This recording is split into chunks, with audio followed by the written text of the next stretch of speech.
7 degrees Celsius, which is quite warm enough for me to have developed a bit of a forehead shine when I was busy packing my books and everything into the car this afternoon, making sure that Wendy works and all her fluids are in where they need to be and they're not running out where they don't need to be running out. And because it's so warm, I've decided to come and have a look at the dams today as a good starting point. Dry season, the dams or any water point, any water source is exactly where you want to be. Now don't forget, if you are joining us for the first time, welcome, firstly. And secondly, don't forget that you can ask me questions. It's an interactive safari, and you can send your questions through via email at questions@wildearth.tv or using the Twitter handle, the hashtag Safari Live.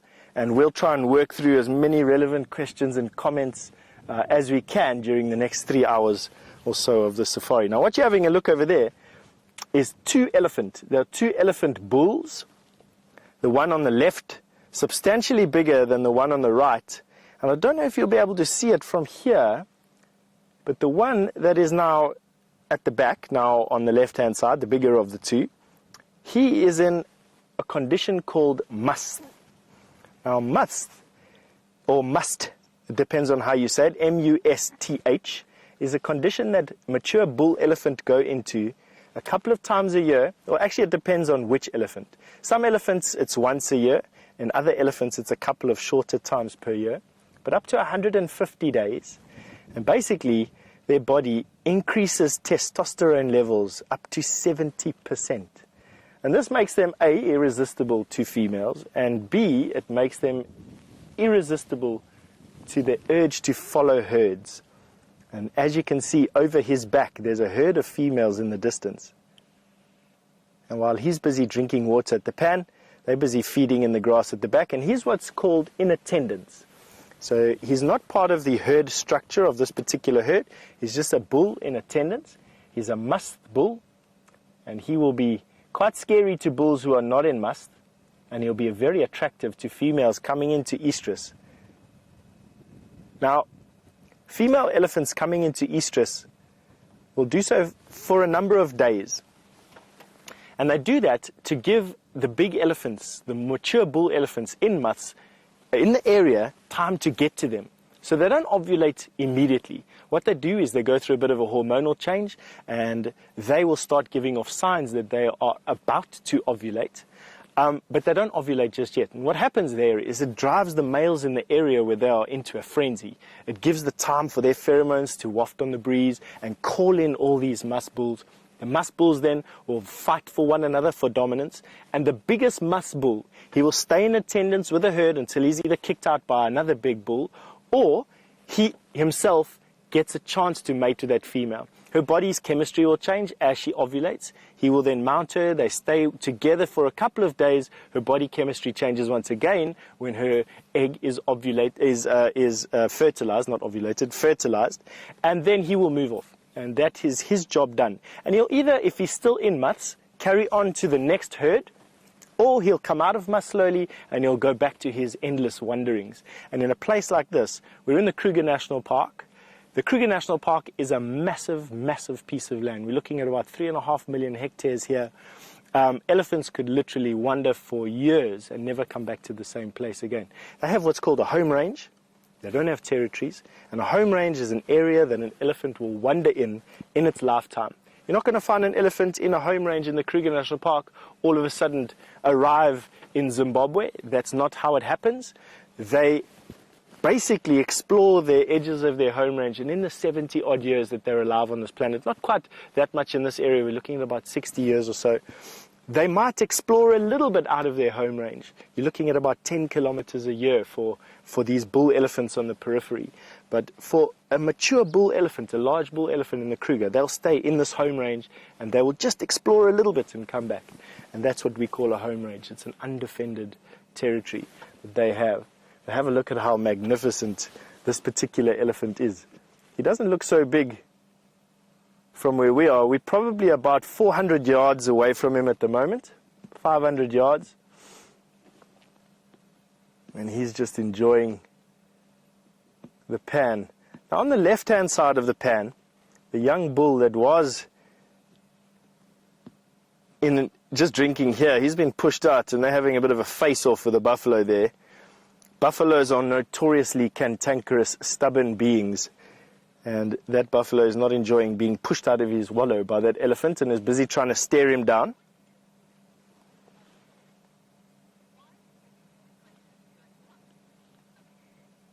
So Abhishek's asked me a nice question here about elephants being in muths and their reputation for being aggressive. Now, Abhishek, a 70% increase in testosterone in your body, I think, will make a housefly aggressive. Not that they aren't anyway, they're buzzing around my head, but it makes elephant bulls aggressive so that they can vie for competition amongst one another for the females. So it's a physiological change that has an effect on an animal's behavior, noticeably so that they can compete with one another, so that the strongest bull is in attendance when that female eventually has to ovulate her eggs. So it's to do with the survival of the fittest concept, that only the biggest, strongest elephants are left by the time a female ovulates, and then she has no choice but to go with him. In areas where the elephant numbers are reduced significantly due to whatever, could be as, look at that there, let's just have a quick swing over there. There's an elephant there, there we go. Up there's busy smashing that tree down. Let's see if she gets it right. I've just been watching the female elephant there thrash a tree. You can see the trunk just going up on the right-hand side there. Sorry, I can't actually remember what I was talking about at that last little segment. The tree just caught my attention completely. But in any case, while we try and reposition onto the other side of these elephants, Jamie would love to say hello, and we're going to send you over to her.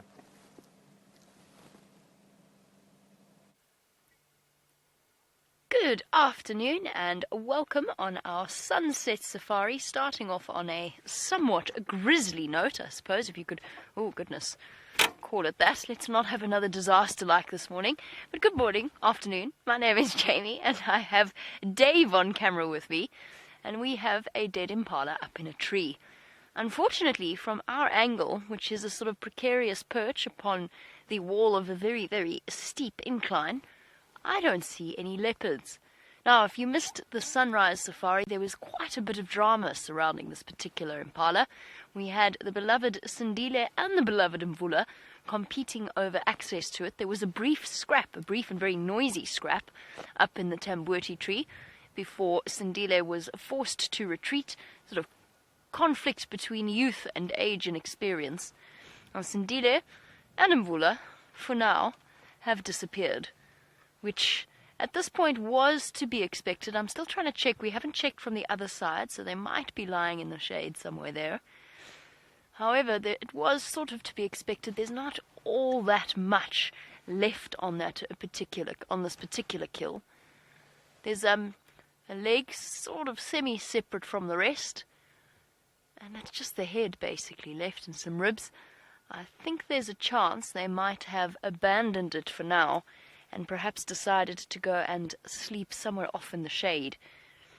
What happened this morning was, what happened yesterday afternoon when Dave and I got here was we saw to our astonishment that Sindile was back with the site of the carcass.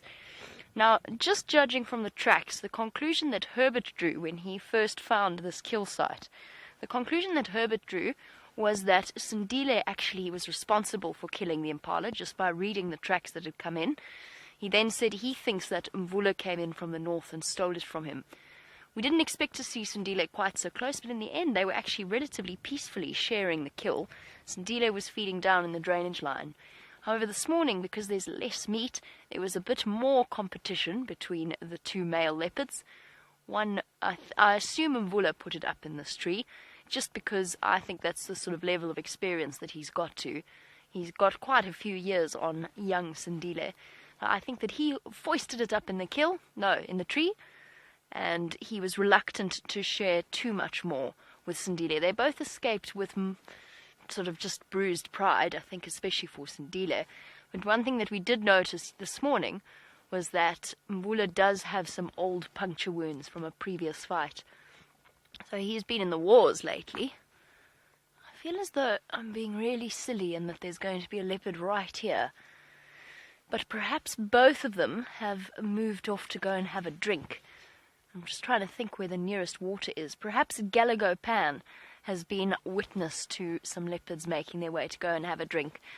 We're going to try and go around and see if we can't see things from the other side. However, we're going to send you back across to Stef, whose animals are chasing each other around.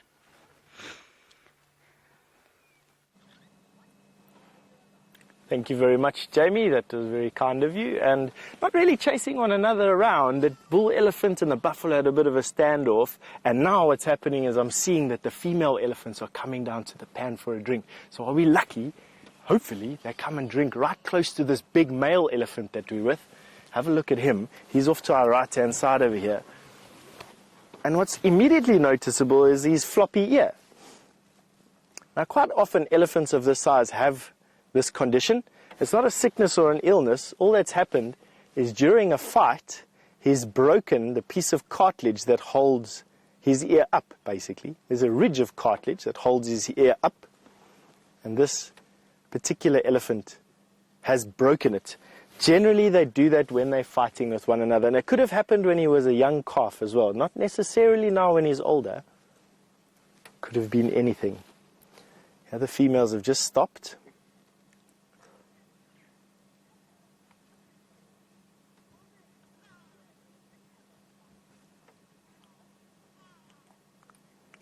Now, Tucker, you're 4 years old, which is as old as my son is, and you've asked a very interesting question. You've asked me if this elephant would fight with one of the females. Tucker, no. He won't fight with any of the females. He will fight with other males. He might get a little bit boisterous and push them around a little bit, but not fight. He only fights with other males, and generally only other males that are the same size as he is. And have a look at how big he is compared to the elephant cows around him. This herd that's just come up is made up of immature bulls and females, and they will all be related. This is one family. And have a look at them tucking into this water. Very thirsty. They spent the whole day in the bush. And as long as we are calm, they should relax with us being here, and they will come around and enjoy a nice cool drink, and hopefully even a mud bath and a swim. Yeah, approaching her right-hand side is a very young cow with a calf in tow. It's probably her first calf. And I know this because she's so small, and you can see she's almost hanging around with this older female in front of her, and I would almost imagine that that's her mother. Not uncommon for multiple generations of elephant, all related to one another, to be almost within touching distance of each other for most of their lives. These elephants will not lose contact with one another, the females at least, for their entire lives. Isn't that amazing? They're a family that sticks together forever in their particular sense. Bull elephant leave the herd at about 12 years old. They sometimes join much older elephant and learn from them for a few years. Have a look at what this elephant's doing. Is very sneakily just tested that female by basically just testing her scent. They're very, very sensitive to chemical changes in each other's bodies. It's how they talk to one another and how they judge responsiveness. What he would ideally be waiting for is some urine, and he will test the urine, and he has very sensitive receptors in the roof of his mouth that can actually form a picture in his mind about where that elephant is. Oh, they're enjoying this water. There we go, mud bath time. So we've had a drink, and now it's time to spray the bodies off with some mud. And they're doing that to cool themselves down and also to form an insulating layer over their bodies, which will help them from the sun, but also protect them from biting insects. What a treat.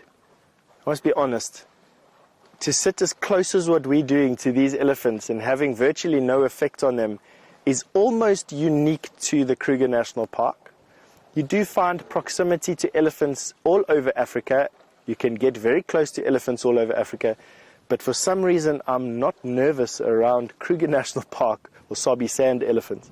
Elephants in the rest of Africa make me nervous.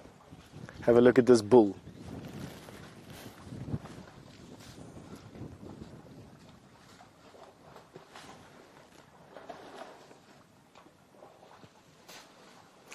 And Kevin, all the way from Oxford, has asked me a very nice question. Are elephants as calm with normal cars, pedestrian cars, as they are with guiding vehicles? Kevin, that's actually a very, very good question. And one that is simply answered by saying it's not really the car, but the behavior of the car that makes the difference. I'm sure that color and that will have a bit of an effect.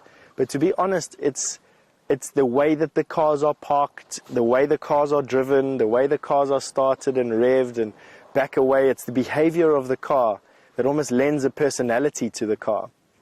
And it's that the elephants react to. Nice question there. I have a look at how much bigger this male elephant is to the females. I'd say he's virtually double the size. And between his legs, you'll notice a discharge. And that is indicative of an elephant in full must. And it's the testosterone that's causing his glands to overreact. And the secretions have got nowhere else to go except out. And that is what you're seeing staining his legs. It comes out with a very pungent smell. It's a sickly sweet type of smell. And that is what other bull elephant react to and what females react to as well, from distances of several kilometers. Now, what's quite amazing is the fact that these elephants spend very little time drinking here, and I've got a feeling it's because we're in the throes of such an enormous drought.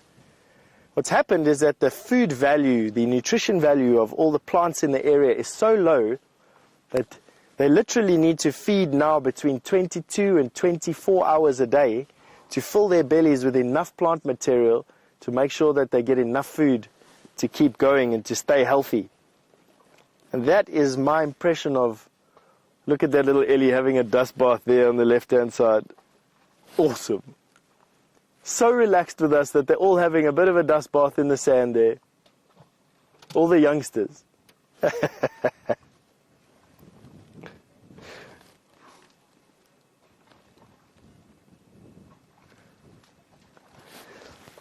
Now remember, all of you watching out there, send news to your friends via whatever social media platforms you can, that we've got some Ellies on the go. Not forgetting we can answer any of your questions and also make comments. If you haven't seen this before, you'd like us to show something special, comment on it. You don't always have to ask questions. You're welcome just to comment. And you can do that through those two mediums, questions@wildearth.tv, that's email, and then using the hashtag Safari Live on Twitter. Tell your buddies, tell them to come watch. We'll answer one of their questions. So they're just having a bit of a sand bath there in that sand at that junction. But I can already see those lead elephant are showing me signs that they are looking to move on. And we still have an elephant over here that's just finishing his drink. He's a young bull elephant. And this, like any teenager, is loath to spend time in the close proximity to his parents, but is still 100% reliant on them, and that's exactly why he is at the back of the pack. A teenager, not ready yet to leave, but not wanting to be in close proximity to all the babies and the mothers with their babies. So he hangs around here at the back, out of the way of the big male.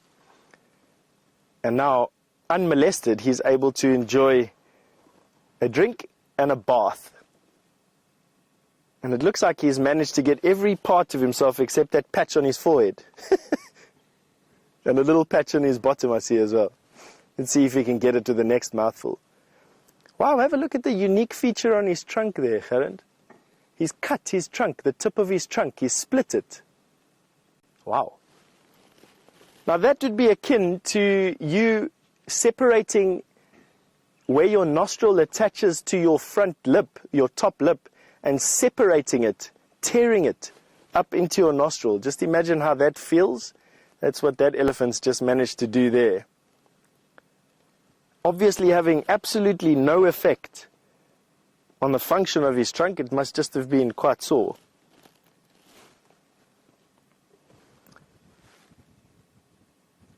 Now let's see what he does. Let's see if he has it in him to walk past that big bull.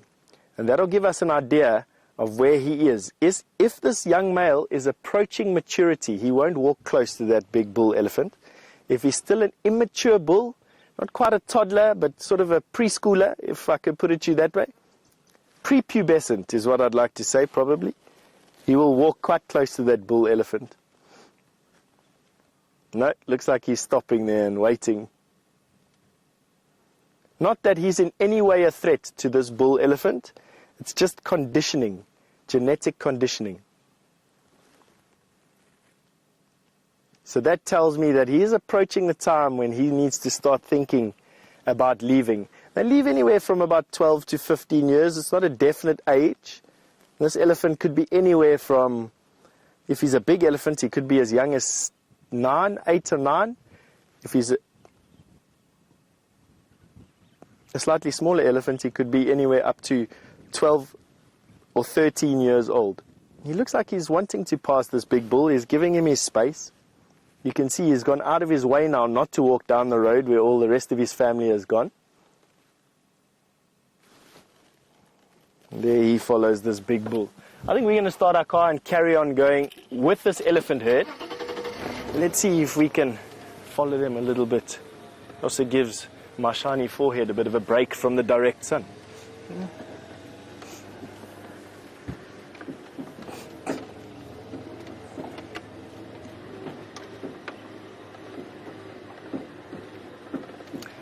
Mohammed, all the way from Delha. Good afternoon, Mohammed. You've asked me, are there any other water sources in this part of the Kruger National Park other than the one that they've just been at? Absolutely. The Sabi Sand is, I would say, well known for having an overabundance of pumped pans. There's one thing that these animals do not lack of in the Sabi Sands here, and that's options to fresh water. They don't, however, have options to a lot of fresh food, and that's what these elephants are going to be primarily concerned with at the moment, is getting enough nutrition from the vegetation around them. They've got a long way to go. There will be, luckily for us, around about the middle of August, which is not too long away from here, there's a flush of green growth and flowers on trees. The knobthorns, a lot of the acacias start to flower. We've got weeping boer beans that flower, shambok pods that flower. A lot of trees push out their first leaves and do a lot of their flower parts, the reproduction of themselves, they do early on in the season.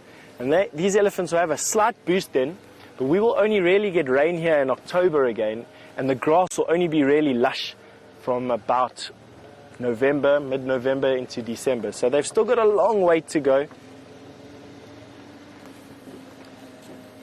I still predict these elephants losing a lot of condition between now and the end of October. We call it hell month out here.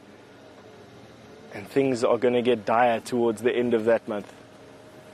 Now you can see that he's put himself between me and the herd, which is not uncommon to do.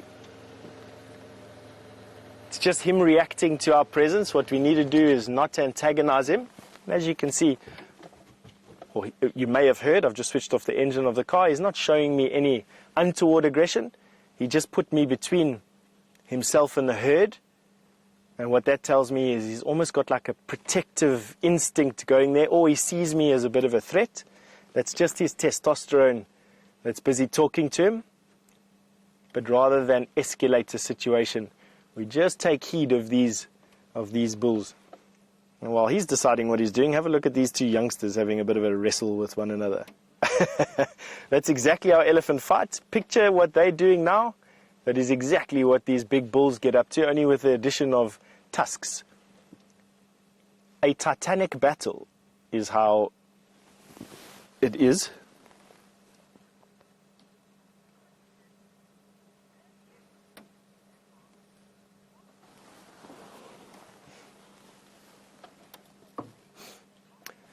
Now, Kirsten, all the way from Denmark, and I'd like to say good evening to you, Kirsten. You've asked me if the bull will fight with any of these calves. No, he will not. He only will fight with mature bull elephant and preferably other mature bull elephant in must. So it's a way that Mother Nature doesn't make these big guys hammer one another just wherever they come across one another. It's literally just mature bull elephants and then elephant bulls that are also in must. So it limits the damage that they do. And really, the mature bull elephants in the Kruger National Park, and I'm talking about 40 to 55 years of age, although there's a few of them, they spread out over the entire 3.5 million hectare. And that is a lot of ground to cover. Generally speaking, a herd of elephant with any females that are approaching estrus in it is usually attended by one, possibly two of these giants in the bush. So it's not like elephants are running around smashing one another up. I think at most I've seen 5 or 6 bull elephant around a particular herd. There was a number of females that were coming into estrus or into season at the same time, and this had collected all these males around, and there was intense fighting for the position, the prime position. But because so many females were coming into estrus, I judged it at about 3 or 4 of them. The competition amongst these males was just something epic. But that's one sighting in 20 years or 17 years of doing what I'm doing today. So it's definitely not a very common sighting that we see. Perhaps in areas where elephant are more numerous. The Kruger National Park has roughly, depending on what report you read, but around about 20,000 elephant in 3.5 million hectares. For example, the Chobe National Park has about 100,000 elephant in an area a third the size. You can see, you can go and see different elephant behavior in parts of the African parks that have a different density of elephants in. But here, still too few elephant to have any sort of massive conglomerations of aggressive bulls around herds. Now you can see this male, he's now decided that the females have moved off, and because we're not making any advances on the herd, he's decided to follow them. And that's just the way that we sort of read the animals out here. It takes a long time to get comfortable with elephant. And I must be honest, it's one of the animals that you make your quickest faults with. They will lull you into a false sense of security, and then quite often young guides have very big frights from bull elephant or female elephant in tight areas. Bull elephants are not shy about walking into camps and coming to drink out swimming pools. And quite often young guides cut their teeth, so to say, on learning how to deal with elephants on foot in camps. And in vehicles, obviously, you don't want to get close on foot to a herd of elephant, but in vehicles, you can get yourself into some very sticky situations quite quickly with elephant herds in very thick bush. And quite often, you find guides making mistakes and getting big frights. In actual fact, I'd go so far as to say that almost every guide that I know of has a scary experience with elephant, and it happened in the first 2 to 5 years of their guiding careers. Have a look at that youngster playing on this pile of sand. We've actually just had the overflow of Buffelshoek Dam fixed. There is every indication that we have a La Nina effect brewing over the western continent of South America. And what we've done here is we've managed to upgrade the dams. We've helped the dams with the potential of holding a bit more water if we have a high rainfall year, which is predicted. But anyway, we'll talk about more of that, I'm sure, later on in today's show or at some other point. And what we're going to do now is we're going to send you over to Jamie, who's got an update on those cats for you.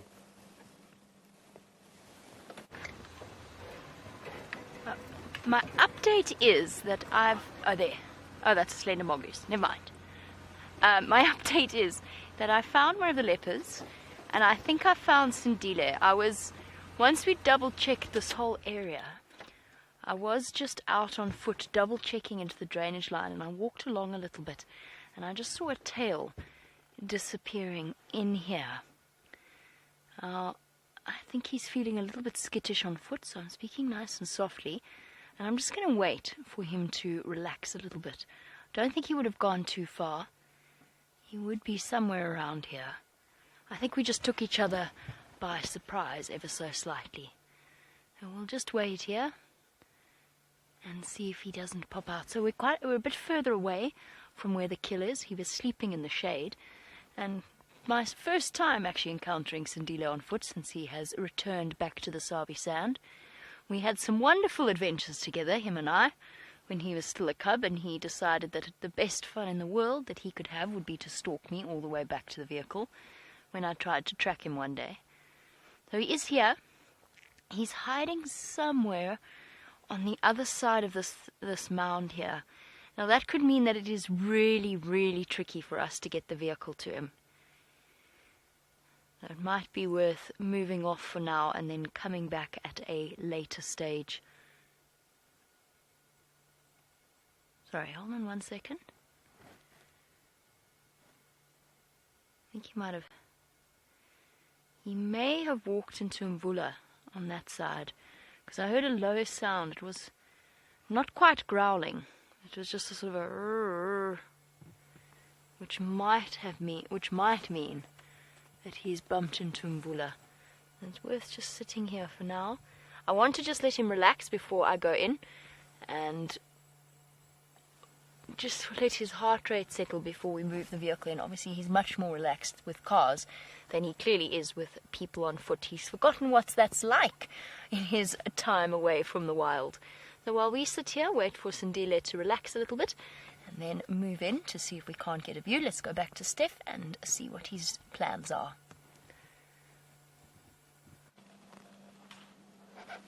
Well, I must congratulate Jamie on finding Sindile on foot. What an awesome experience. Finding leopard on foot must be one of the most exciting experiences you can have as a guide, and I'm quite happy for Jamie. Inside, a little bit jealous as well.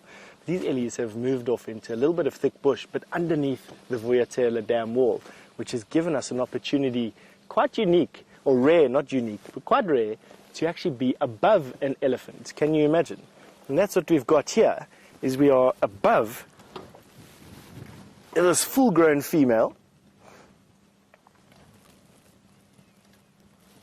And although it's not that amazing, it is rare to be above these ellies.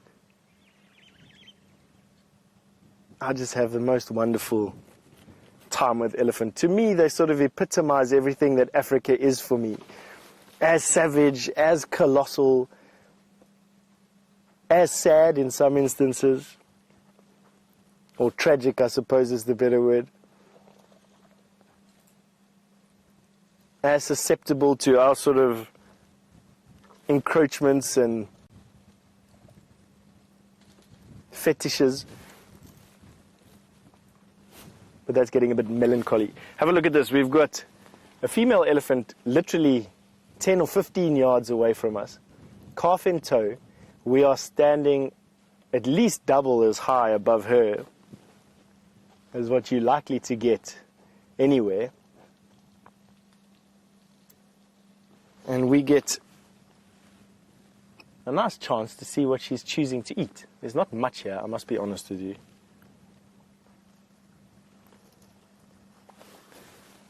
And they'd need to eat roughly about 150 kilograms of food a day. Males are eating anywhere up to 250 kilograms of food a day. So anywhere from sort of 300. There's that big bull pushing over the jackalberry there. Let's have a look over there. They can reach 5.5 meters into the sky. So what would that be? It'd be about 17 foot into the sky with their trunks. And they can actually stand on their back feet. But because of their strength, they hardly ever do that. Instead, choosing to do what you're witnessing now, and that's bring the leaves down to a more acceptable level by pushing them over.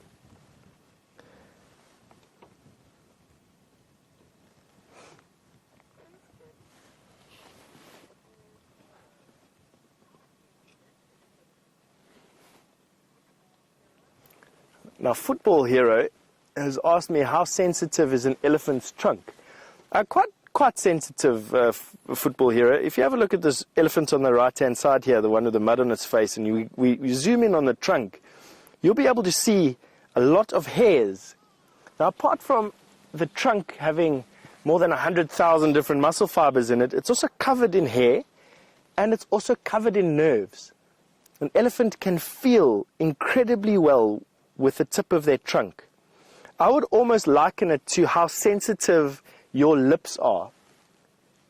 So if you think about how light a touch you can distinguish using your top lip or your bottom lip, and the temperatures that you can distinguish, and how you can discern shape and texture with your lip, that is about as sensitive as the end of an elephant's trunk. It has quite thick skin on it, but with the hair on it, with its ability to move, and then with that incredibly sensitive tip and those two fingers, it makes for a wonderful appendage. Very strong. Able to pick up something as small as a little marble and quite easily push down a tree with a diameter as thick as your waist. Very, very easily indeed. Now see, that elephant has now broken that tree, effectively killing it, and then decided that it was a bad idea to eat it anyway, and has now left it to stand in the sun. Now we've got this elephant behind us sneaking up on us. This is not good. So what I'm going to do is just put my hand on the starter. There we go. Now, it's never a good idea for elephant to sneak up on you. They do tend, some elephants, especially old ones like this, can develop bad habits. I don't know this herd at all. Have a look at how this young elephant gets up that slope. Amazingly agile. You think that an elephant couldn't get down there at all, or up there, and they've just managed to climb up virtually soundlessly. But anyway, that elephant decided that there was nothing, we were no threat at all. But it's always a good thing to be wary around elephants that do that sort of thing. I've been around enough elephants to know that you can't trust them, and just when you think you can trust them, they'll go and do something like sneak up behind you and then push your car or push a tree down on you. So luckily we didn't have to clap our hands or start the car or move away, create some distance. That elephant literally was just using that path, came up behind us, had a bit of a look, and has now walked off along the other side. It'd be interesting to see if the rest of this herd actually follow her lead. That would indicate to me that this female was the matriarch, and that she dictates where the herd goes for that day. If she then rejoins the herd, it tells me that she's not the matriarch, but one of the matriarch's sisters, or even one of the matriarch's older daughters. And the matriarch would then still be on our right-hand side here. But I see that this particular herd hasn't moved off after that female at all. So there's a good chance that the matriarch, or the oldest, wisest member of this, female member of this particular herd, is still within this group somewhere.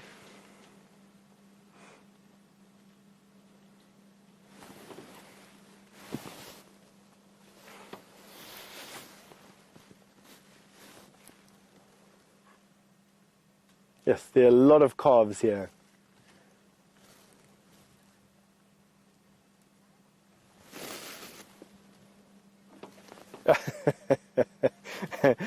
Jonathan S. has just asked me, why do elephants have toenails? Good question, Jonathan. I think it's probably the same reason we have toenails, is that there are some vestigial remnant of us doing something with our fingernails. I don't quite know what. They do use their toenails to kick out vegetation. I've seen them kick out grass and kick at branches that are close to the ground using their toes. But they could quite easily just pull something out of the ground. They don't necessarily use their toenails for that. But quite rightly observed there, they've got 5 toenails on their front foot and 4 toenails on their back foot. I suppose from a physiological point of view, an elephant's foot doesn't just end like you see it in a bone there. An elephant's foot actually ends in fingers. And although those fingers are now reduced and covered in a fatty layer, the toenails are still present. which is interesting because our fingernails and toenails grow from a bed that is almost directly onto the bone, but not attached to the bone. And in this particular case, elephant's particular case, the bone has moved away into the foot, become reduced, and then covered by a fatty deposit. Now, an elephant's foot is very similar to your heel. So for those of you at home sitting, well, with the luxury of not having shoes on right now, take your heel and feel it. And you'll see that it has a thick layer of skin with this fatty deposit around your heel bone. Now imagine that just enlarged a little bit, and in elephant's front foot having 5 heel bones, and in their back foot having 4 heel bones, the remnants of their feet and hands as they evolved up through the ages. Wow, this male elephant makes that female elephant look tiny. That's a full-grown female, and that huge bull elephant, and he's not the biggest elephant I've ever seen. It's just made her look minute, like a calf. He's just wandering through this herd, literally just waiting to fend or to defend his case. He's waiting to see if another huge bull elephant joins up. Doesn't look like it's anything to do this afternoon.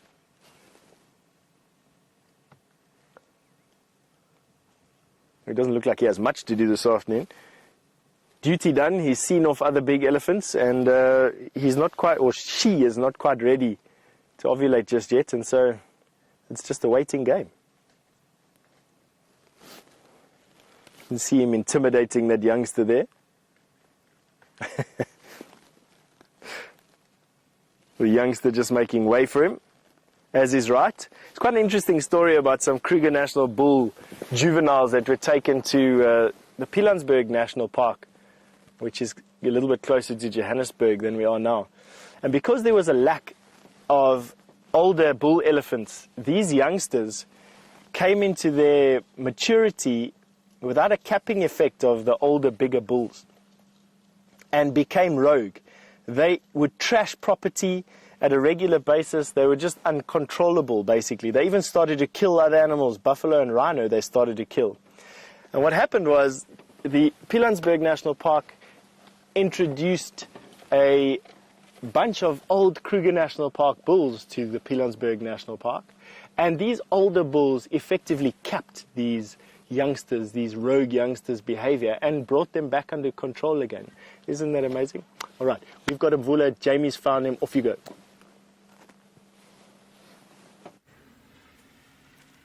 We have indeed found Mvula, lying right up in the open, completely unexpected. I have to confess, I nearly drove right past him, and he's not exactly difficult to see. He's not a small leopard. However, he has just decided to reposition himself in a deeper patch of shade, so bear with me one moment as we reposition and get a view of his beautiful face. What a lovely surprise. That was definitely not where I expected to find him. I thought he was going to go south, but I think that's where Sindile went. It was definitely then Sindile that I saw disappearing off. In that case, let's have a look at the lovely Mvula, the leopard with the most amazing eyes. I've been trying to think of a suitable description for a long time. Oh dear, I have a very large branch underneath my car. I don't think Mvula's going to be terribly chuffed with that. Hold on a moment. Let's try and rid ourselves of it. There we go. Here we go. Should be done. No. Oh no, it's still attached to us. It's okay, we'll just we'll keep a slightly wider distance from him and not coat ourselves and him in dust. Here we go. Hi, boy. Dozing sleepily in the afternoon shade, and it is actually a surprisingly hot afternoon. I know that Stef has discussed this already. Surprisingly warm out here for the middle of winter, and Mvula is sleeping off one very full belly, which will also be making him incredibly warm. The digestive processes of these predators tend to create heat more than anything else. So there he is, the male leopard known as Mvula, just reaching the age where he is no longer necessarily advertising or trying to hold a territory.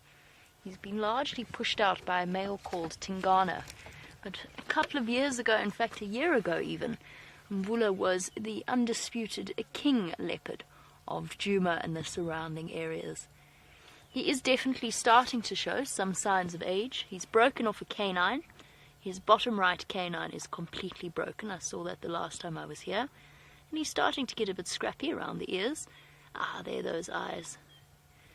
But his recent mating exploits with a leopard called Shuluva, as well as his sort of victory over Sindile, although Sindile is not even 2 yet, so it doesn't really entirely count. Mvula still has, I would say, he's a good 20-30 kilograms heavier than Sindile, which is close to 60-odd pounds.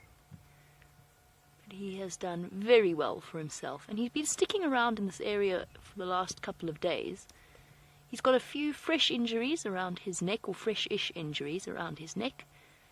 We'll have a look at those when he decides to reposition himself. I think he's keeping them flush on the ground. There you can kind of see whenever he flicks his face at them. The flies are driving him nuts. Shame, boy. They're probably actually sitting on that injury. Some of them might be biting flies, stable flies. Yes, that's exactly right.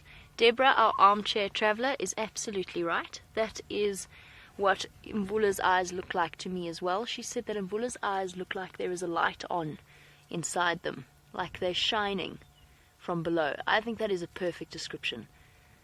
I think he has some of the...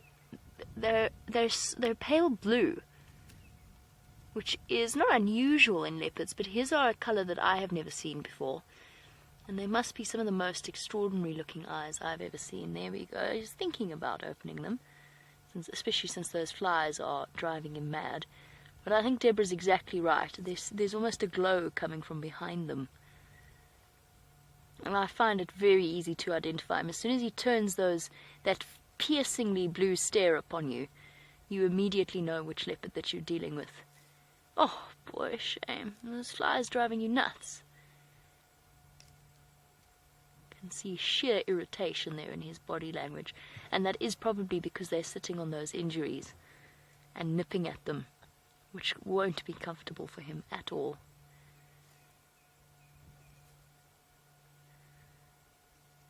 Shame. I think he came to the top of the crest here, out in the open, in the hope that perhaps some of the wind that was blowing earlier would deter them. But that hasn't been the case. And I don't think that he's going to lie here throughout our afternoon safari. He's very, very close to our northernmost boundary, which means that at some point he might get up and move to the north. Taxon's just checking the Galago pan for us quickly to check and see whether or not Sindile has popped out there. I'm almost certain that he's going to. He's probably going to go down there and have a drink. But I will check up on the carcass at a later stage to see whether or not he has come back. Just wanted to give him some time and some space to relax a bit.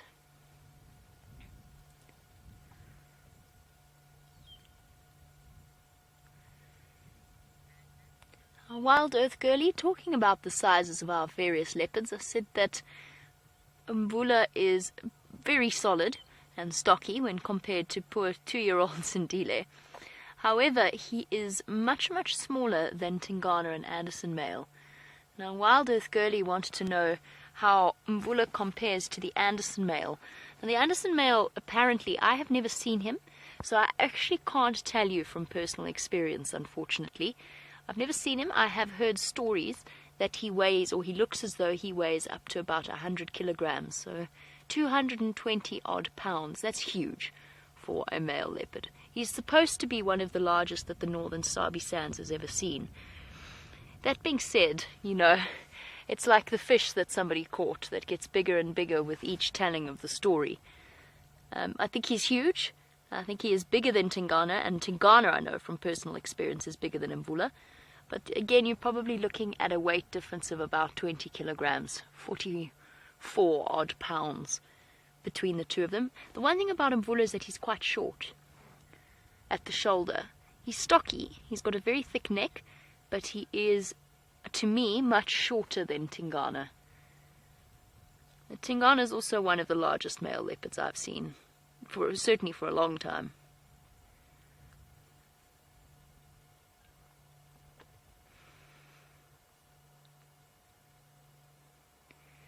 The thing that I enjoy so much about Mvula is that he is so utterly relaxed with people around him.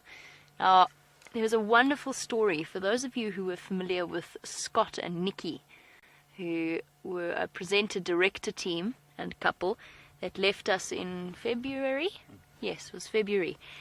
And there was this wonderful story. Now, Nikki had the most, for a director, I mean, she used to sit and watch the screens, obviously direct the show, but Nikki also had the most phenomenal instincts in the bush.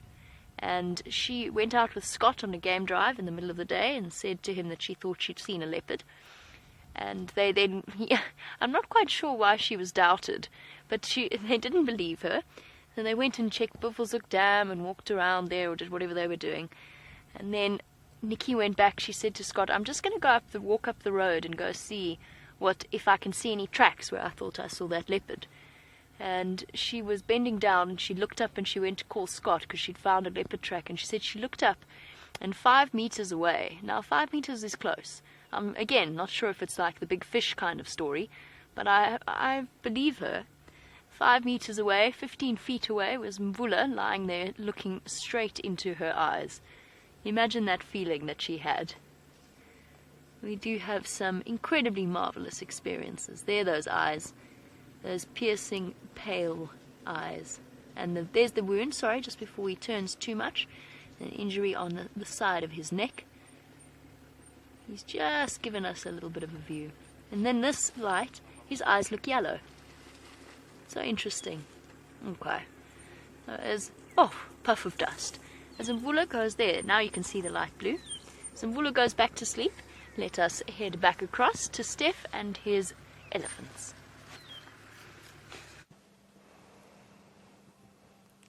And these ellies have managed to cross the drainage line in front of us and are standing virtually in the same place they were as you joined the show. Isn't that incredible?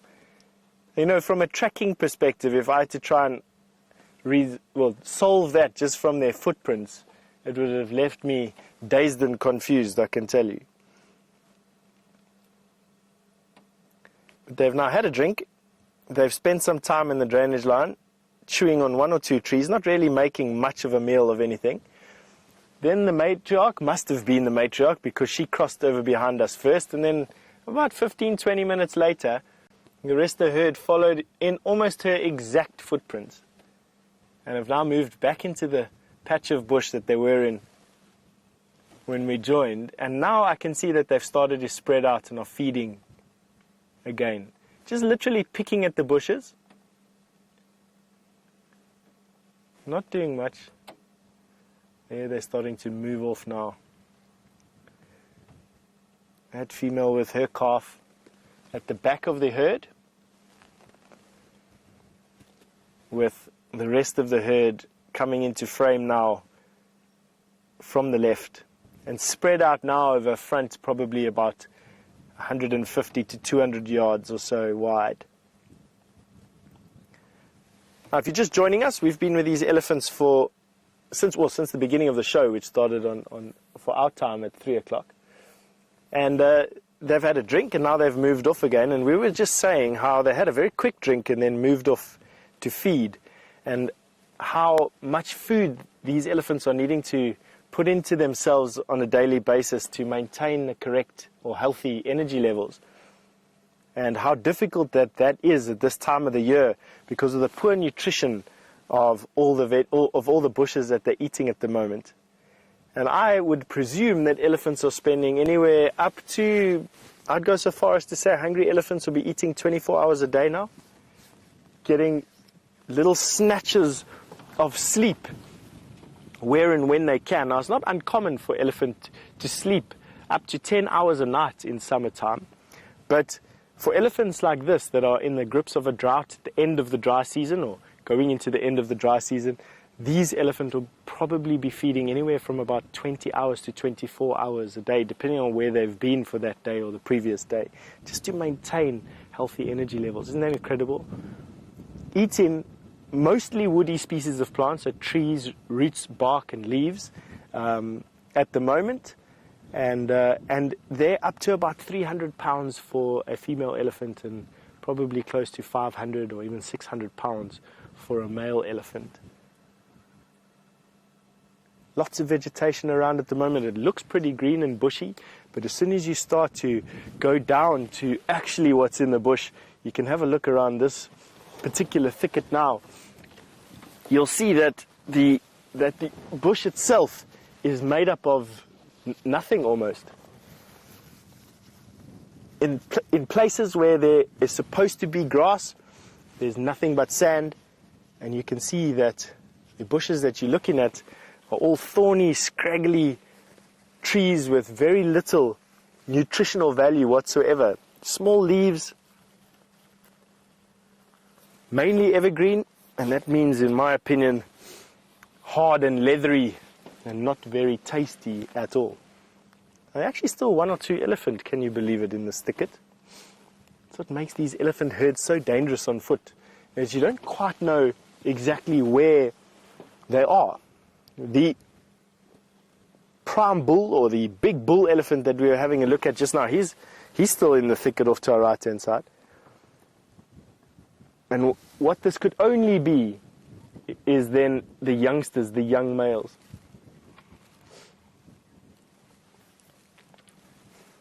Donna's made an interesting comment, and Donna, you said you're always amazed at how quiet these elephants are when they're walking through the bush. You're 100% right, Donna. They are one of the quietest animals, and for all their bulk, I promise you, elephant can absolutely drift through the bush like smoke rather than the 6-ton behemoths that they are. And all down to their feet. Big, round, dished feet. Spread their weight quite evenly, and then the bottom of their foot is quite soft. It's horny in so much as if you have very cracked heels, the dead skin gets quite calloused or calcified. I don't know how else to put it, but it gets quite hard and like almost like a horn, like an animal's horn. And that's what the bottom of their foot is like, except that it's malleable, it bends. Very similar to a cracked heel, I would say, is probably the closest analogy that I can give at the moment. And that enables them to feel the bush around them and to walk silently over things.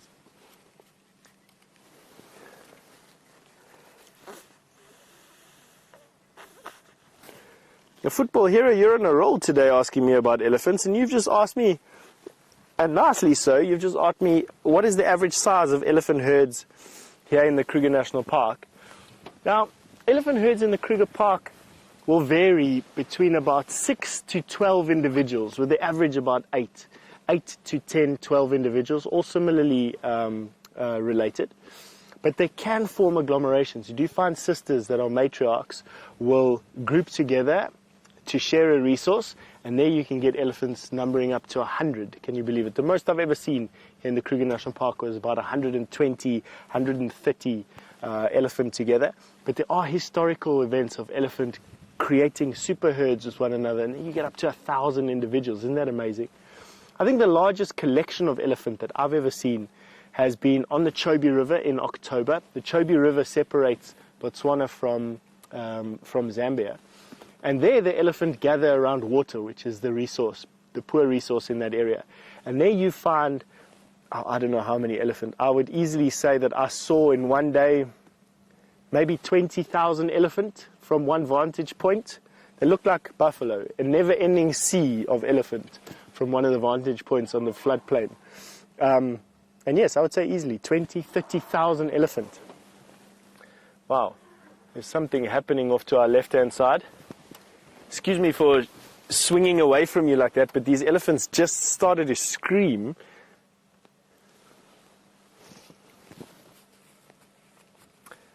While we're just waiting for the cause of this disruption to make itself clear, Jeffrey has asked, do elephant female elephant ever golf on their own?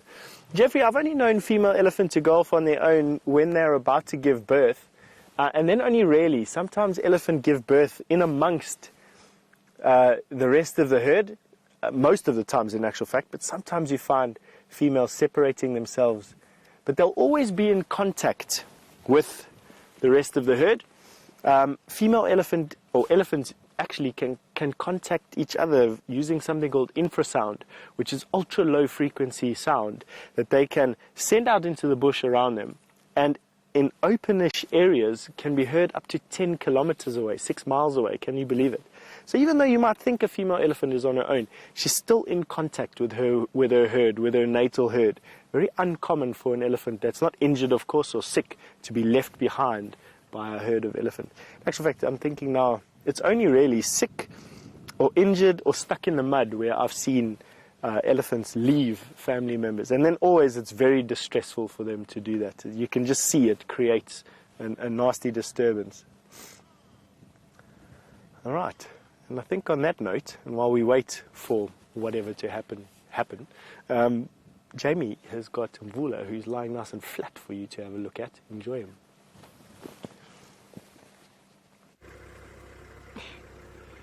And we too find ourselves waiting for something to happen, and for the moment just stopping to take in and appreciate the beauty that is any sort of leopard. They are just, there's something about them that attracts humans to them. The beauty and the grace and the power that lies beneath the spotted coat of theirs. They are absolutely stunning creatures. Now, while I've been watching Mvula, very sadly now, I've been through a bit of a search of things today, and I have relocated my beanie, for those of you who were deeply concerned about it. Actually, Louise relocated my beanie for me, looking sad, dirty, and mostly bedraggled. Actually very sad looking. The pom-pom is the saddest thing you've ever seen in your life. It was at the base of the Mahindra. Having just had a little bit of a wash, it is now covered in dirt and water. So the beanie is quite safe. I also managed to relocate my lip ice. It's been driven over, and in my attempts, you see how close he is to the boundary, just by the way. So we are going to have vehicles driving past us the whole time. Oh, how would you like to go on a rescue mission? Because I relocated my lip ice, but because it's been driven over, it was really hard to open. So me being me, decided I'm going to try and lever it with my teeth. It's now over there. Which is most unfortunate. I can't even show you because it's right next to the vehicle.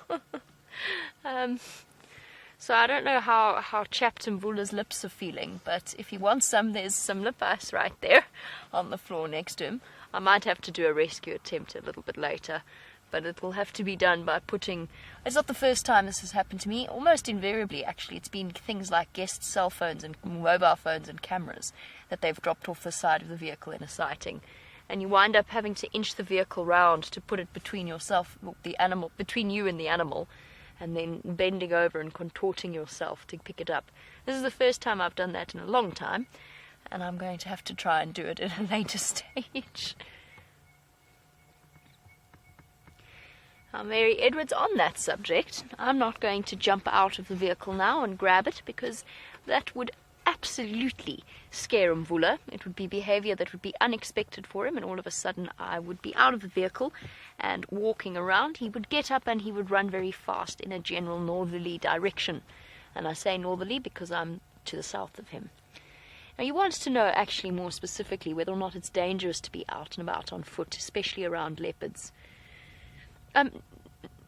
It depends how you define dangerous. Is it really important to remember that they are wild animals? Yes, absolutely. Are we on their menu? Only in very, very exceptional circumstances. So there are cases where leopards have learnt to take people and they have killed people before.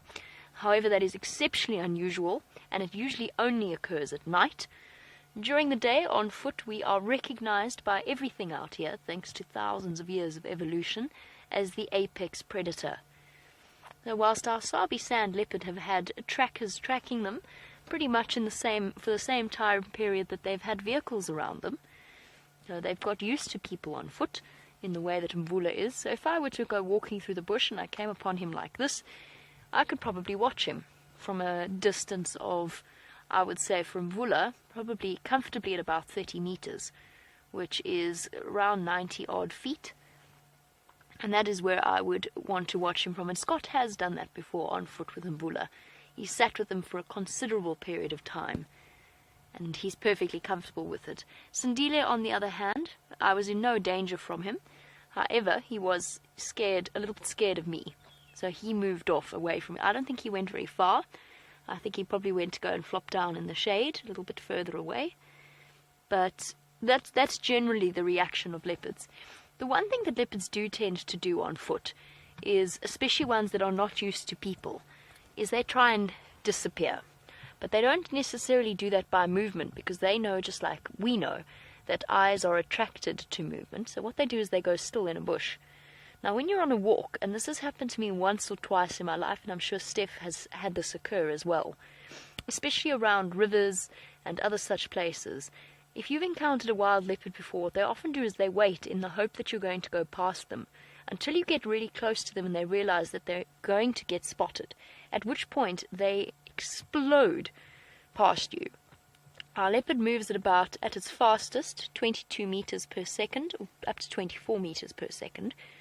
And you just take a moment to wrap your brain around that. Think about that really carefully and think how fast that is. And actually, I promise you, when that does happen, when you're leading a walk or a group of guests and a leopard comes bounding out of the bushes, you don't even have time to be afraid.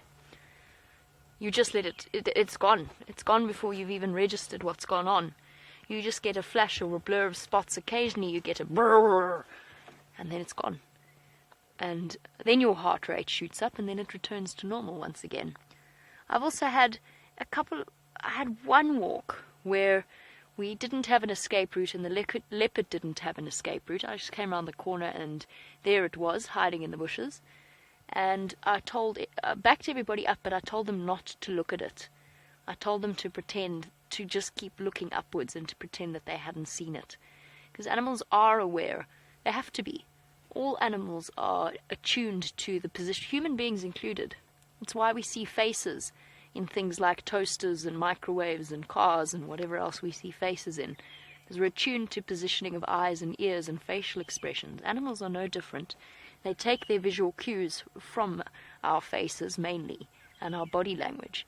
So if you pretend that you haven't seen them, occasionally that does work. But no, we are not in danger of being on foot out here as long as we constantly remind ourselves that these are wild animals, and no matter how well we think we know them, we don't ever push it to the point where we make them uncomfortable or ourselves uncomfortable. Sometimes you stumble into something. That is bound to happen. You can imagine, there's only, just by sheer statistics, there's only so many times you can walk through the bush without encountering something before you stumble upon a buffalo or an elephant.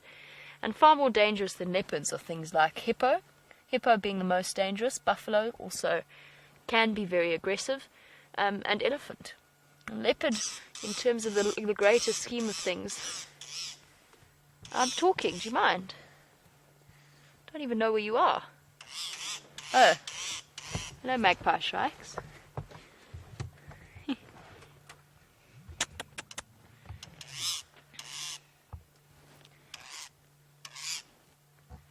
Right, have a look at the magpie or the long-tailed shrike. They're the one making a great deal of noise. The shrikes themselves, not including the bush shrikes, but shrikes themselves, are not exactly known for the beauty of their calls, and that sort of harsh grating sound is particularly unpleasant. There you go, thank you. Sorry, didn't mean to insult you. See that little bill snap beforehand. Now the long-tailed or the magpie shrike, you can see why it's called magpie. Black and white feathers. Oh! And off he goes, having been deeply insulted by my description of its call. Right, well, some say he is the mystic farmer. Others say he speaks the language of the yellow-billed hornbills. However, all we know is that we call him Stef. Let's go find out what he's doing. Keep us... Sometimes I don't know where Jamie gets these things from. All I can say is she's got a very overactive imagination. But yeah, we're on our way to have a look at Buffelshoek Dam and to see what's in the vicinity of the dam. There may not be anything at the water, but there's definitely activity around water sources. As we saw at Vuyatela with those elephant, we're expecting something to be around there. I must say, even though I see this on a daily basis, it is astounding to me the depredations of the drought and the effect that it's having. I've been lucky enough to be in the Sabi Sands for long enough to have lived through a very, very bad flood and the subsequent wet years leading out of that flood. And that was in the year 2000. And seeing how everything was just, it was a thicket. It was a tangle so deep you couldn't walk through it. All the way to this, which is 16 years later, and we are exactly a full pendulum away, where you could pretty much walk wherever you want to unimpeded, and have been able to do so for an entire season now, wet and dry season. It's incredible. It's just nice to sit here and reminisce about the two vastly different experiences that I've managed to have. And with Safari Live being Safari Live, you are going to be able to share that with us as well.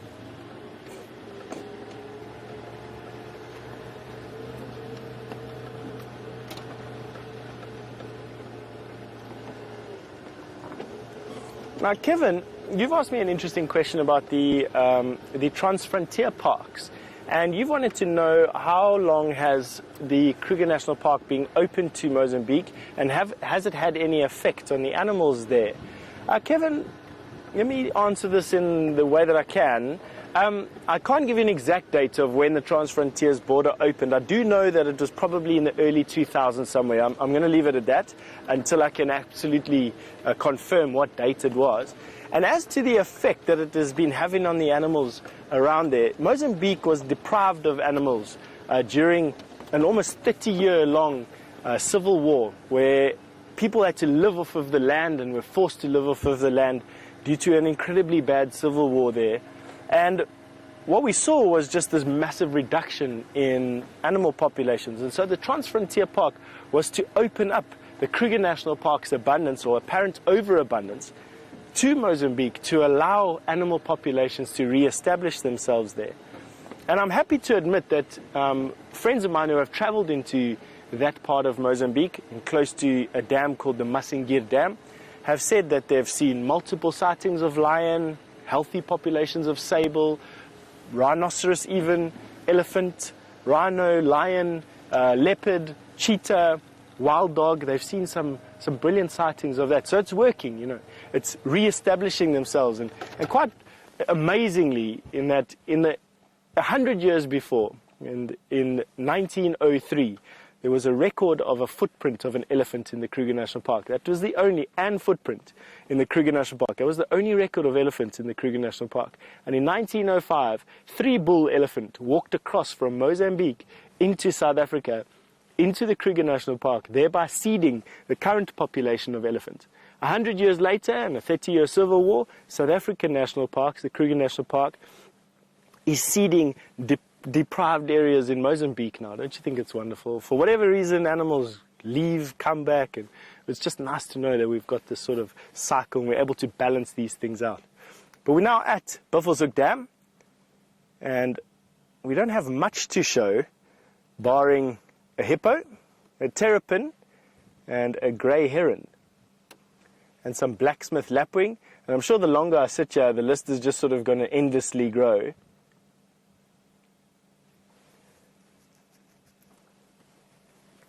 But we have got this hippo that's just busy enjoying the solitude of a drying up pan. Now what you're looking at there, that frame that you have there, that is very similar to how I remember the South Luangwa River being, or the South Luangwa National Park on the Luangwa River in Zambia, on the eastern side of Zambia. They have the highest population of hippo in this river. I've got 80,000 hippo in this river that runs through this national park. And literally, hippo dot that river in numbers that you can scarcely conceive.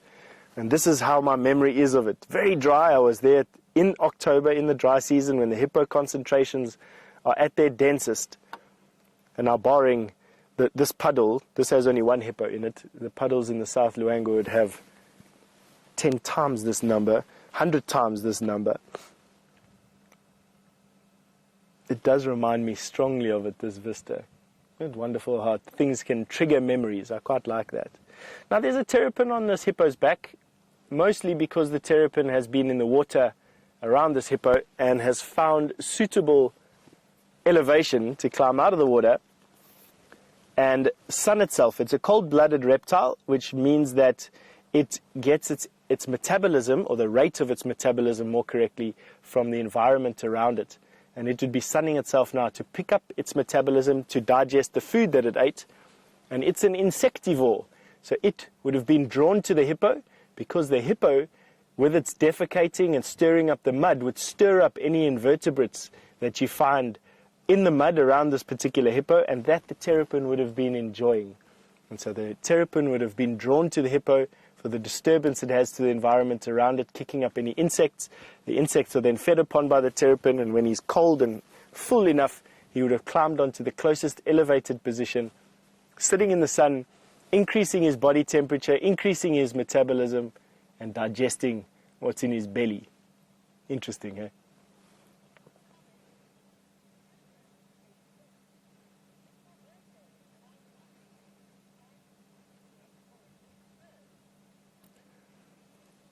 Cameron, you are 7 and it's your birthday today, and you have asked for a big bird for your birthday present. There you got it. Firstly, I want to say happy birthday. That's rightly deserved. Hey, and from all of us here at WildEarth, I'm sure we are celebrating, or we will be celebrating with you with a little bit later. We'll cheers you with a glass of apple juice over the fire. But there you have a big bird. That bird is probably about as tall as what you are, Cameron, when it stands to its full height. So if you go stand against the wall and you stretch yourself out against the wall and put your hands on top of your head, and then you walk away and you have a look at how tall that is from the floor to your hand, that is exactly how tall that bird is, the grey heron. Quite a common bird around these watering points. It has a black-headed heron as a cousin that you find only in grasslands. This particular heron only enjoys the wetter, marshy areas where it hunts for frogs and snakes and other reptiles. You also asked me, Cameron, for a snake. They are tough to find this time of the year, unfortunately, and that's because they're all going through a little bit of a sleep, not quite a hibernation, not quite an estivation, but they're going through a bit of a lull in their activity, and it's restricted almost solely to the hottest parts of the day, in the middle of the day. And by now, they would long ago be in their hidey places for the evening.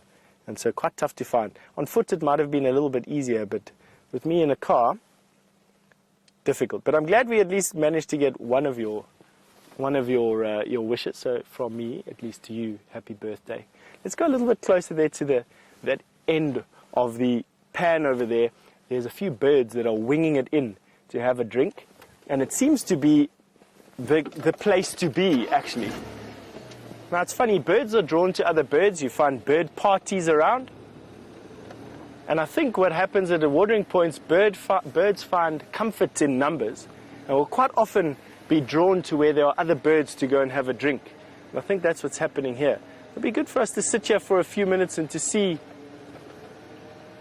what else comes in. At the moment, we've just got a blacksmith lapwing and a Cape turtle dove.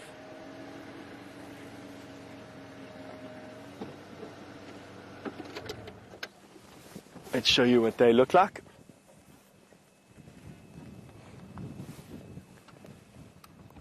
That is the blacksmith lapwing, the black and white bird, and the Cape turtle dove. Now, while we are waiting for more birds to come winging into this particular drinking spot, I'm going to send you over to Jamie and that beautiful cat, Mvula.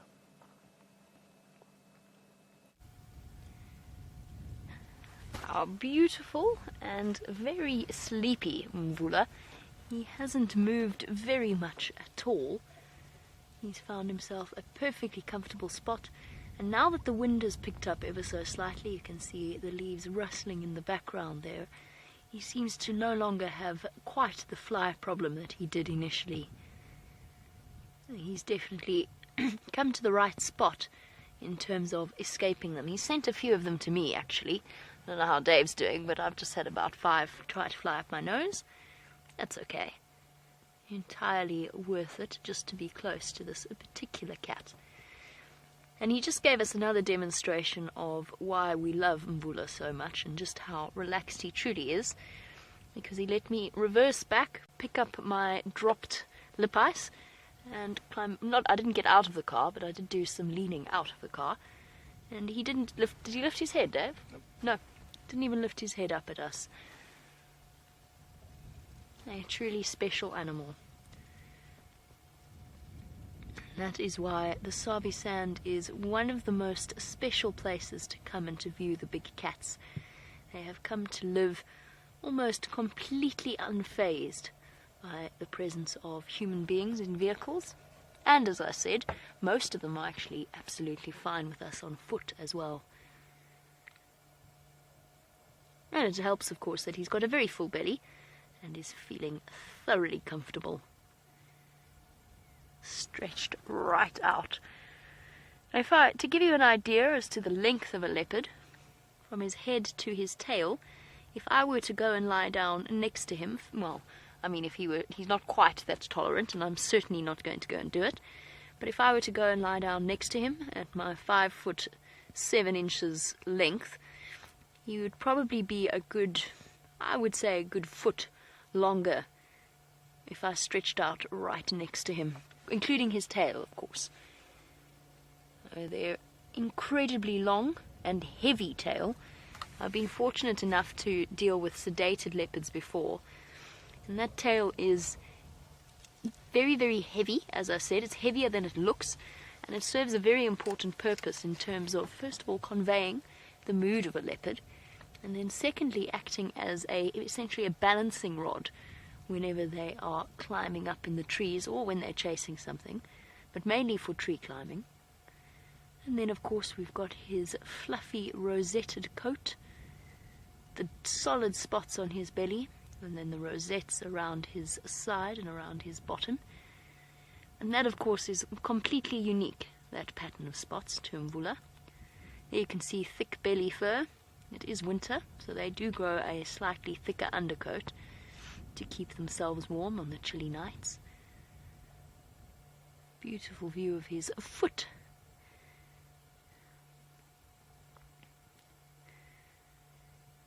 Oh! There you go, there's a hole in his paw. Not a big one, but there is a slight hole in the toe there.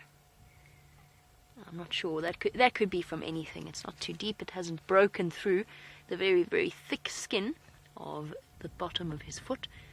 There is a slight dent there that might even be visible in his track if one were to stop and to look closely enough. And the flies seem to be targeting that as well. That might have been from the fight that he had, but we're not 100% certain. Now, Jeffrey in Texas, it's fantastic to have you on the Sunset Safari. Now, Jeffrey was wondering a little bit about... Oh, sorry, it is Jeffrey in Durban, not Jeffrey in Texas. Different Jeffrey. Sorry, Jeffrey. Jeffrey in Durban, so a local, a South African local. Now, Jeffrey's actually wondering about how endangered leopards actually are in South Africa, because we get a lot of publicity about lions, but less so about leopards. Well, Jeffrey, in South Africa, we're actually relatively fortunate in certain areas in that the leopards don't fall under the endangered category. In fact, in parts of South Africa itself, they don't even fall under what's known as the vulnerable category, under the ICUN Red List.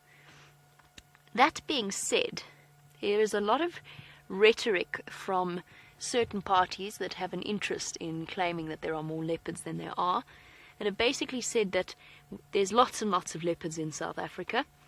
We just don't see them. And whilst that may be the case, there's a huge project that is underway from Panthera, because we actually don't know how many leopards there truly are throughout the country, and especially in the Lowveld, because again, unless you're in the Sabi Sand, where we keep track of each and every single leopard, we hear about them in places like in Pretoria, in abandoned council buildings. We hear about them under the Ellis Park Stadium. We know that they're around Magaliesberg, the mountain range around Magaliesberg, yet we don't really have a concept of just how many leopards there are. And Panthera's launched an enormous project, starting off small, but it will expand further and further, which involves putting up camera traps, because that's basically the only way to go about monitoring leopards. Because if a skittish leopard isn't used to people and doesn't want to be seen, unless you invest hours and days and months into relaxing that particular leopard, you're never going to know it's there. If it doesn't want to be seen, you won't find it. So the camera traps, the motion sensing cameras, what they do is they have very, very advanced software that's kind of like facial recognition software, but is based on spots. And it will sift through each and every picture that the camera traps, and I'm talking hundreds of camera traps, have taken, and start to come to a conclusion as to just how many leopards there are. An example of this was a reserve of 25,000 hectares that I used to work on. I had no idea how many leopards there were, just because we never saw them. They were so skittish. And they were very, very hard to track, because this place, unlike the Sabi Sand, which is quite a lot of sand, it was mainly rocks. So tracking them was very difficult.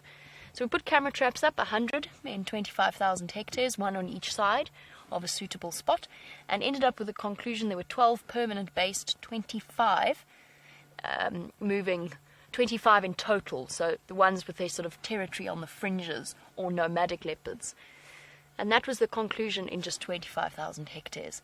And what they're using that for is to be able to turn around and go to certain organizations, and I don't need to mention which ones they are, but to go around to certain organizations and say there are less leopards than you think there are, we need to start protecting them. The Cape leopard is endangered, so there's a lot of argument as to whether or not it's called a subspecies, but we do know that there are very, very few Cape leopards around in that area. They're not endangered, and they're not vulnerable just yet. Throughout the world, yes, absolutely. Throughout Africa, if you take an average of the population, absolutely. They are, of course, as always, because they're something so beautiful. Naturally, there are certain sectors of the population that want a leopard pelt, something I find incomprehensible, but that does happen, as well as all of their medicinal properties and certain traditional beliefs, because nothing says I've become a man like hunting a leopard.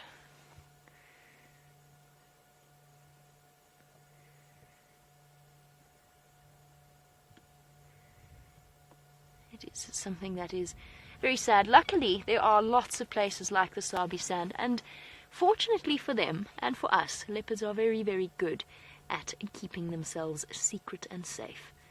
Football man, while we look at Mvula's beautiful face, he wanted an explanation behind the different male and female spot patterns. Well, football man, first of all, there's no major difference between male and female in terms of their spot patterns. There's two ways you can go about identifying leopards. First of all is to just look at the notable spots on their face. As I said, it is completely unique. However, the more traditional way, hold on one moment, Taxon's calling me, and this is a bit of a complex explanation, so just bear with me. Standing by.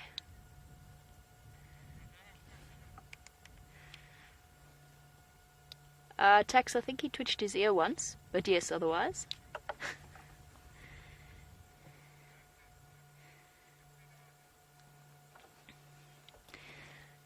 Copy that, will do. I might go back and check that bumper just in a few moments, just to see if that young daughter's come back. Taxon wanted to know whether or not Mvula was still flat. And you heard, naturally, of course, you heard my response. Sorry, football man, I apologize for the interruption. I thought Tax might be calling me to tell me that he'd located Sindile, but he just wanted to know whether or not Mvula was moving. So the spot pattern, the traditional way in the Sabi Sand and most research organizations, is to look, there we go, at the top row of spots around a leopard's whiskers. So there you can see, look closely. Oh, beautiful eye.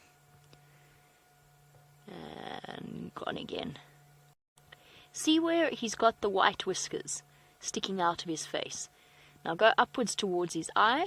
There's 3 spots in a row there. And those are the whisker spots that are used to identify them. Now in both males and females, the leopards can either have 2 spots there, 3 or 4. And taken from right to left, they are therefore known as for example, a 4-4 female, or a 3-4 female, or a 4-3 male.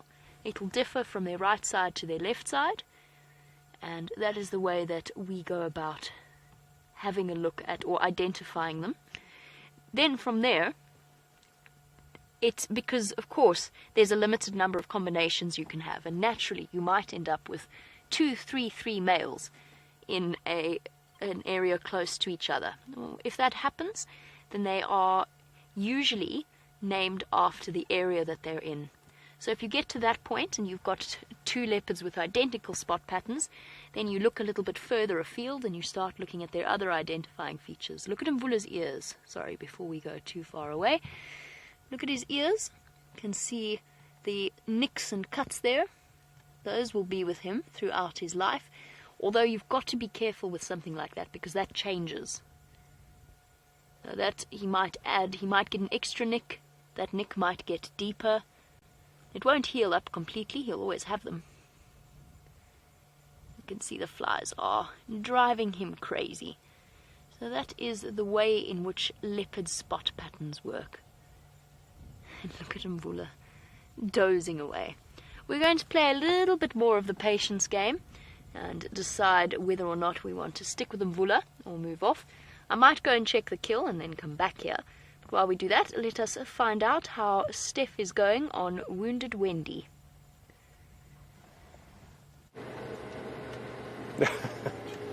Believe me, I can empathize with Mvula and those flies. I have a similar effect on flies, and I absolutely detest